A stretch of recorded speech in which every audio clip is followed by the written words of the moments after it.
Well, good morning. Welcome back to Big Board. Thought I'd do a quick little update on North Africa 41. It's been a couple of probably 5 or 6 days since I've done a video, but I've been posting regular updates on other social media platforms, etc. So, current status, we're at the second or third, yes, beginning of the third impulse of the June 2 turn. So, in the campaign, turn 7. And things seem to be progressing pretty well. And obviously still coming to grips with bits and pieces of the system, but in general, everything's playing quite well. And I think, arguably we're making a minimum of mistakes. I don't know. So did find one minor piece of errata that someone posted about. There's a conflict in the halving of elements that are attacking into these fortified or Tobruk areas around here, this AT trench, etc. In the rules it says tanks are halved, and on the charts it says vehicles are halved.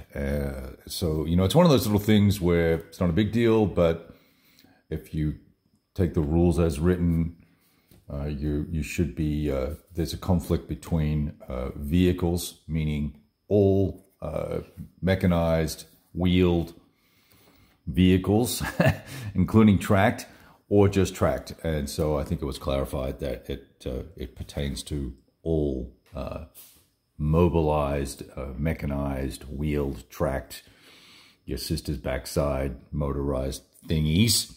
So that's good. Got that cleared up. So that probably affected pretty significantly this attack here, because I had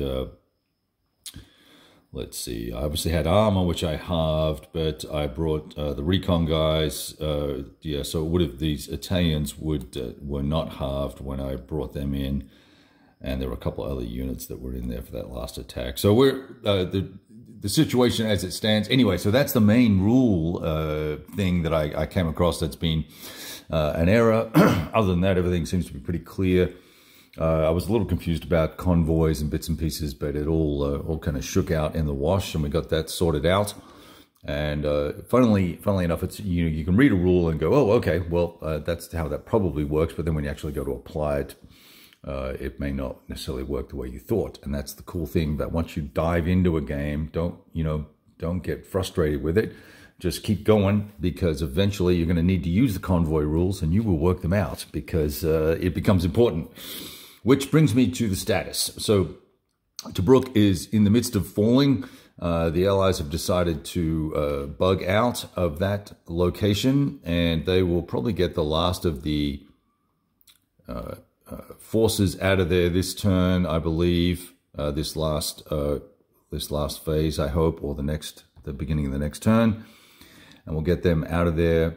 They're building a defensive position around Mersa down here.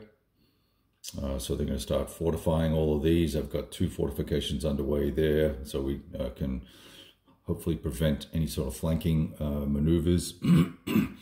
But Rommel had pressed on down to Sidi Barrani, taken Sidi Barrani pretty easily, actually. I got a little bamboozled. The Allies got a little bamboozled by the ability of Rommel and his armor to attack, and then the breakthrough attack allowed them to plunge into Sidi Barrani and pick up that extra VP to allow them to get mostly back on track in terms of VP count, although they only are sitting at 2 VPs at the moment. And VPs are counted based on number of airfields that you control, and you net that out against the track here every turn. So if you're supposed to have 3 and you only have 2, you'll lose a VP as the Germans. And if you have 4, there's only 5 on the map, I believe. If you have 5 of the 4 of the 5 airfields, and the track says you need 3, then you'll get a +1 to your VPs. And so you accumulate VPs every turn, every full turn. And then that once you hit the magic number, then there's an auto victory opportunity. I don't see how that happens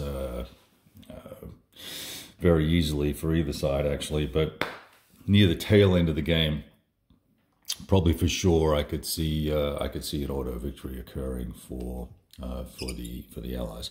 So Rommel was did a lunge into here, then left a couple of units behind to secure the lines. This supply situation is actually pretty easy because you just got to be able to track on one of these roads or tracks back to a supply source, and you're good to go. So unless the enemy intervenes and tries to block lines of supply, lines of communication, it's pretty easy to stay in supply. It's the attack supply that's the challenge for both sides. Not so much for the Allies, obviously enough. They seem to have plenty. In fact, I've got more than enough here in Tobruk. Probably oversupplied Tobruk in the early stages of the game, when I probably could have used those elements elsewhere.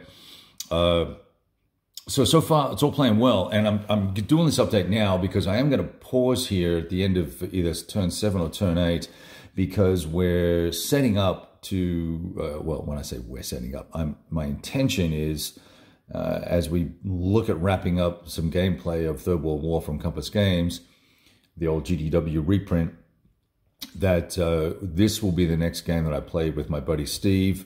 And I'm sure we'll probably just dive, well, there's only a couple of scenarios in this, but we'll dive right into the campaign and play it.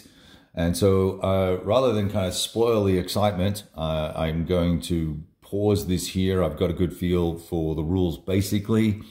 And I think this will be more fun playing opposed than playing it solo. And that gives me an opportunity to move on to a couple of other games that I've got sitting on the shelf of shame that need to be addressed. So we'll be looking at getting some rules read over the next couple of weeks and getting some stuff done. So that's kind of what's going on here. I've enjoyed this gameplay so far. There's been a lot of backwards and forwards. I find it very hard as the Allies to do any realistic, when I say realistic, any effective combat.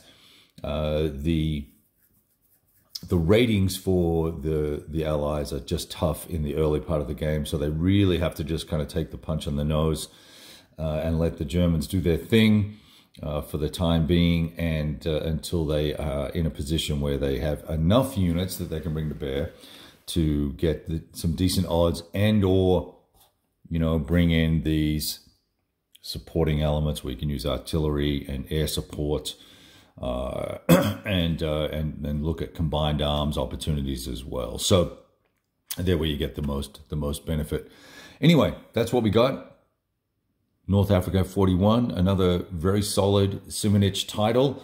A few different things in the rules that I've already discussed. You know, the lack of ZOC bonds, it's a different bonding mechanism now, has different impact.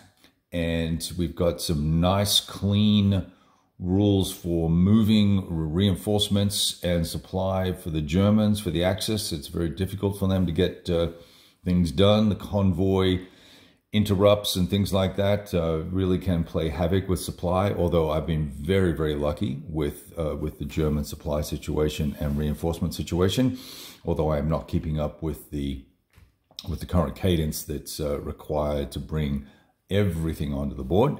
So we're working through that, and we have a few little supply constraints going on. You'll notice there's no supply on the map for them on this particular map at the moment for the Germans. So all of their attacks are limited attacks at the moment, and they are not attractive. So we're rushing supplies from the second map onto this map so that we can continue the offensive, which then, of course, it's one of these pauses, right, that happen so often in the North African campaigns.